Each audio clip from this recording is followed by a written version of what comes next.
ഈശോയിൽ എൻ്റെ ഏറ്റവും പ്രിയപ്പെട്ട സഹോദരങ്ങളെ, നമുക്കെല്ലാവർക്കും നമ്മുടെ ജീവിതത്തിൽ പലപ്പോഴും നമ്മൾ ഫേസ് ചെയ്തു പോകുന്ന ഒരു പ്രശ്നമാണ്. നമ്മൾ ഒന്നോ രണ്ടോ തവണ ഇല്ലെങ്കിൽ അതിലധികമോ തവണയൊക്കെ ചില കാര്യങ്ങളൊക്കെ ഒന്ന് പരിശ്രമിച്ചിട്ട് നമ്മളൊന്ന് പരാജയപ്പെട്ടു പോയാൽ, ചില കാര്യങ്ങൾ നമ്മൾ ഉദ്ദേശിച്ച രീതിയിൽ ഒരു റിസൾട്ട് വന്നില്ല, നമ്മൾ ആഗ്രഹിച്ചതിൻ്റെ നേരെ ഓപ്പോസിറ്റായ കാര്യങ്ങളൊക്കെയാണ് നമുക്ക് സംഭവിച്ചത്. സന്തോഷം ആഗ്രഹിച്ചിട്ട്, വിജയം ആഗ്രഹിച്ചിട്ട് ഒരു പരാജയവും സങ്കടമൊക്കെ വന്നു. നമ്മളൊക്കെ കോമൺ ആയിട്ട് ഫേസ് ചെയ്യുന്ന ഒരു പ്രശ്നമാണ്. വീണ്ടും ഒന്നും കൂടി ഒന്ന് പരിശ്രമിക്കാനുള്ള ഒരു മടിയേക്കാൾ അപ്പുറമായിട്ടൊരു ഭയം, പേടിയൊക്കെ. ഒന്ന് തോറ്റുപോയതല്ലേ, ഒന്ന് ഈ മേഖലയിൽ പരാജയപ്പെട്ടതല്ലേ, ഇനി ഒന്നും കൂടി ഒന്ന് ശ്രമിക്കാൻ ഒരു ബുദ്ധിമുട്ട്, ഒരു പേടി ഒക്കെ നമ്മളെയൊക്കെ അഫക്റ്റ് ചെയ്യാറുണ്ട്. ചിലപ്പോൾ നമ്മളിങ്ങനെ പറയും, പ്രായം ഇത്രയായി, ഇത്രയധികം ശ്രമിച്ചു, ഇനിയിപ്പോൾ എന്നാ ചെയ്യാനാണ്, ഇനി ഇങ്ങനെ ഒരു സാധ്യതയുണ്ടോ? എൻ്റെ പ്രിയപ്പെട്ട സഹോദരങ്ങളെ, നമ്മുടെ സാധ്യതകൾക്കപ്പുറം നമ്മൾ വിശ്വസിക്കുന്ന നമ്മുടെ ഈശോ വീണ്ടും വീണ്ടും അവസരങ്ങൾ തരുന്ന ഒരു ദൈവമാണ്. അത് നമുക്ക് കൃത്യമായിട്ട് അറിയാം.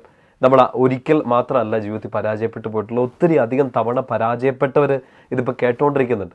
ഒരുപാട് സങ്കടങ്ങളെ ഓവർകം ചെയ്തവർ, അതിജീവിച്ചവർ ഇത് കേട്ടുകൊണ്ടിരിപ്പുണ്ട്. നിങ്ങൾക്കുണ്ടായ സകല സങ്കടങ്ങളിലും സകല പരാജയങ്ങളിലും ഒന്ന് തിരിഞ്ഞു നോക്കിയാൽ നമുക്കറിയാം, എവിടെയൊക്കെ വീണുപോയോ ആ സമയത്തൊക്കെ നമ്മൾ വിചാരിച്ചിട്ടുണ്ട്, ദിസ് ഈസ് ദ എൻഡ്, ഇത് അവസാനമാണ്, ഇനി മുന്നോട്ട് പോകാൻ പറ്റില്ലെന്ന്. പക്ഷേ ആ വീഴ്ചയിൽ നിന്ന്, ആ കുഴിയിൽ നിന്ന്, ആ സങ്കടത്തിൽ നിന്ന് ഒന്ന് പൊടി തട്ടി എഴുന്നേക്കാൻ നമ്മളൊന്ന് ശ്രമിച്ചു. ഈശോ നമ്മുടെ കൈ പിടിച്ചു. അങ്ങനെ എഴുന്നേറ്റ് വന്ന എല്ലാവരുമാണ് ഇപ്പോൾ ഒന്ന് പിടിച്ചു നിൽക്കുന്നതും ഇപ്പോൾ അതിജീവിച്ച് നിൽക്കുന്നതും. എല്ലാവർക്കും ഉണ്ടായിട്ടുണ്ട് പരാജയങ്ങൾ, സങ്കടങ്ങൾ, തോൽവികൾ, കണ്ണുനീരുകൾ, ഇരുട്ടിൻ്റെ അനുഭവങ്ങളൊക്കെ. പക്ഷേ ആ ഇരുട്ടിൻ്റെ അനുഭവങ്ങളിൽ, വീഴ്ചകളിലൊക്കെ, ആ ഇരുട്ടിൻ്റെ ആഴത്തിൽ നിന്ന് ആരൊക്കെയോ എഴുന്നേറ്റ് വന്ന എല്ലാവരും ഈശോയുടെ വെളിച്ചം തിരിച്ചറിഞ്ഞിട്ടുണ്ട്. ആ വെളിച്ചത്തെ കണ്ടിട്ടാണ് നമ്മളൊക്കെ എഴുന്നേറ്റ് നടന്നതും. പ്രിയപ്പെട്ട സഹോദരങ്ങളെ, നമുക്കിപ്പോഴും ആശ്രയിക്കാൻ, നമുക്കിപ്പോഴും മുറുകെ പിടിക്കാൻ, നമുക്കൊന്നും കൂടി ഒന്ന് പരിശ്രമിക്കാൻ, നമുക്കിനിയും ഒന്ന് അധ്വാനിക്കാൻ വേണ്ടി വീണ്ടും അവസരം തരുന്ന ഗോഡ് ഓഫ് സെക്കൻഡ് ചാൻസസ്, രണ്ടാമത് വീണ്ടും അവസരങ്ങൾ തരുന്ന ഒരു ഈശോയാണ് നമ്മൾ മുറുകെ പിടിക്കുന്നതും വിശ്വസിക്കുന്നതും. ആ ഈശോയാണ് നമ്മുടെ ബലവും ശക്തിയും എല്ലാം. മത്തായി സുവിശേഷം 7-ാമത്തെ അധ്യായം 7-ാമത്തെ വാക്യത്തെ നമ്മളിങ്ങനെ വായിക്കുന്നില്ലേ, ചോദിക്കുവിൻ നിങ്ങൾക്ക് ലഭിക്കും, അന്വേഷിക്കുവിൻ കണ്ടെത്തും, മുട്ടുവിൻ തുറക്കപ്പെടും. നമ്മൾ ചിലപ്പോൾ ഈ വചനമൊക്കെ വായിച്ചിട്ട്, കർത്താവെ ഞാൻ എന്തോരം അന്വേഷിച്ചു, എന്തോരം മുട്ടി, എന്തോരെ ഞാൻ പ്രാർത്ഥിച്ചു, ഉത്തരവൊന്നും കിട്ടിയില്ലല്ലോ എന്ന് ഓർത്ത് നമ്മൾ ചിലപ്പോൾ പ്രാർത്ഥന തന്നെ നിർത്തിക്കളഞ്ഞവരുണ്ടാകും.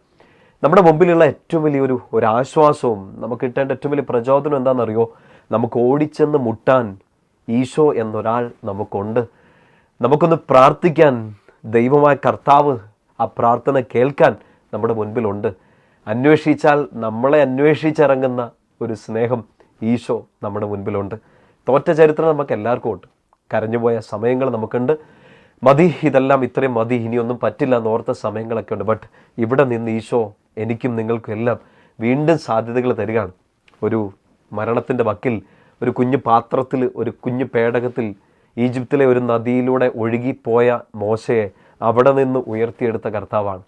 എല്ലാം തീർന്നു എന്ന് പറഞ്ഞ്, എല്ലാം നശിച്ചു എന്ന് പറഞ്ഞ് വെള്ളപ്പൊക്കം കണ്ട് നിൽക്കുന്ന നോഹയ്ക്ക് മുമ്പിൽ ഒരു മഴവില്ല് ഒരുക്കി കൊടുത്ത് വീണ്ടും അവസരം കൊടുത്ത കർത്താവാണ്. പാപം ചെയ്ത് വീണുപോയി അങ്ങനിക്ക് തന്ന പരിശുദ്ധൻ അഴിഞ്ഞു പോയോ സങ്കടപ്പെട്ട് നിൽക്കുന്ന ദാവീദിൻ്റെ മുമ്പിലേക്ക് വീണ്ടും അവസരം കൊടുത്ത കർത്താവാണ്. പാപകരമായ ഒരു ജീവിതത്തിൻ്റെ ചരിത്രം പറയാനുണ്ടായിരുന്ന മറിയം മഗ്ദലനയുടെ മുമ്പിൽ എല്ലാം പുതുതാക്കി കൊടുത്ത ഒരു ദൈവമാണ്. കിണറ്റിൻകരയിൽ ഇനിയും ദാഹജലം തേടി വരേണ്ടിരുന്ന ഒരു സ്ത്രീക്ക് വീണ്ടും അവസരം കൊടുത്ത ഈശോയാണ്. തള്ളിപ്പറഞ്ഞ പത്രോസിനെ വീണ്ടും സ്നേഹിച്ച ഈശോയാണ്. നശിപ്പിക്കാൻ നടന്ന പൗലോസിന് വീണ്ടും സ്നേഹം കൊടുത്ത ഈശോയാണ്. വീണ് കിടക്കുന്ന എന്നെയും നിന്നെയും ഒക്കെ വീണ്ടും അവസരം തരുന്ന ഈശോയാണ്. പോയി മുട്ടണം, പോയി ചോദിക്കണം, അന്വേഷിക്കണം. നിനക്കുള്ള ഏറ്റവും വലിയ സ്വത്തും, നിനക്കുള്ള ഏറ്റവും വലിയ ആശ്വാസവും, നിന്നെ കാത്തിരിക്കുന്ന, നിനക്ക് വേണ്ടി ചെവി തുറന്നിരിക്കുന്ന, ഹൃദയം തുറന്നിരിക്കുന്ന ഈശോ തന്നെയാണ്. കഴിഞ്ഞ കാലങ്ങളിലെ സങ്കടങ്ങൾ, പരാജയങ്ങൾ നമുക്ക് എല്ലാവർക്കും ഉണ്ടോ? മുമ്പിൽ ഈശോയും ഉണ്ടെന്നുള്ളതാണ് നമ്മുടെ ഏറ്റവും വലിയ ധൈര്യം, നമ്മുടെ ഏറ്റവും വലിയ പ്രചോദനവും. മുമ്പോട്ട് പോകണം. ചില കാര്യങ്ങൾ മാറ്റിയെടുക്കാൻ പറ്റുന്നതുണ്ടാകാം.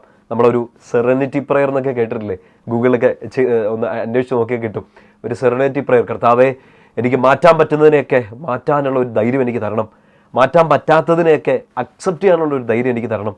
ഇത് രണ്ടും തമ്മിൽ തിരിച്ചറിയാൻ, ഇതിൻ്റെ വ്യത്യാസം തിരിച്ചറിയാനുള്ള ഒരു വിവേകവും ജ്ഞാനവും കൂടി എനിക്ക് തരണം. ഇതെല്ലാം ഈശോയെ കണ്ടുമുട്ടുന്ന ഒരു വ്യക്തിക്ക് ലഭിക്കും. നിങ്ങൾക്ക് മാറ്റാൻ പറ്റാത്ത ചില കാര്യങ്ങൾ ഉണ്ടാവാം, അതിനൊന്ന് അക്സെപ്റ്റ് ചെയ്യാൻ വേണ്ടിയിട്ടുള്ളൊരു വലിയ ആത്മധൈര്യം ഈശോ തരണം. ചില കാര്യങ്ങൾ നമ്മൾ അധ്വാനിച്ചാൽ, നമ്മൾ പ്രാർത്ഥിച്ചാൽ, നമ്മളൊന്ന് പ്രയത്നിച്ചാൽ മാറ്റാൻ പറ്റുന്ന ഒത്തിരി കാര്യങ്ങൾ നമ്മുടെ മുമ്പിലുണ്ട്. ഇപ്പോൾ നിങ്ങൾ അനുഭവിച്ചുകൊണ്ടിരിക്കുന്ന പല തോൽവികളും സങ്കടങ്ങളും ഒന്ന് പരിശ്രമിച്ചാൽ, ഈശോയുടെ കൂടെ ഒന്നും കൂടെ ഒന്ന് പരിശ്രമിച്ചാൽ മാറ്റാൻ പറ്റുന്നതേ ഉള്ളൂ. അതിനും നമുക്കൊരു വലിയ ധൈര്യം, ഗട്ട്സ്, ഒരു സ്പിരിച്വൽ ഗട്ട്സ് ആവശ്യമാണ്. അത് തരുന്നത് ഈശോയാണ്. ആ ഈശോയിലേക്ക് നോക്കുക. ഈശോയിൽ നോക്കി ആരും നിരാശരാവേണ്ടി വന്നിട്ടില്ല. തോറ്റുപോയി എന്ന് നമ്മൾ വിധി കൽപ്പിച്ചാലും ലോകം വിധി കൽപ്പിച്ചാലും കൈ നീട്ടിപ്പിടിച്ച് കയറി വാന്ന് പറയുന്ന ഒരു ഈശോ ദൈവം നമ്മുടെ കൂടെയുണ്ട്. ആ കർത്താവിൻ്റെ കൈ പിടിച്ച് ധൈര്യമായിട്ട് മുമ്പോട്ട് പോവുക. ഈശോയുടെ നാമത്തിൽ ഞാൻ നിങ്ങളെ അനുഗ്രഹിക്കുകയും ആശീർവദിക്കുകയും ചെയ്യുന്നു. കൃപയാൽ നിങ്ങൾ നിറയട്ടെ. ആത്മധൈര്യത്താൽ നിങ്ങൾ ശക്തി പ്രാപിച്ച് വീണ്ടും ഒന്ന് എഴുന്നേക്കാൻ കർത്താവ് തന്നെ നിങ്ങളുടെ കരം പിടിക്കട്ടെ. നമ്മുടെ കർത്താവ് ഈശോ മിശിഹായുടെ കൃപയും പിതാവായ ദൈവത്തിൻ്റെ സ്നേഹവും പരിശുദ്ധാത്മാവിൻ്റെ സഹവാസവും നിങ്ങൾ എല്ലാവരോടും കൂടി ഉണ്ടായിരിക്കട്ടെ, ഇപ്പോഴും എപ്പോഴും എന്നേക്കും. ആമേൻ.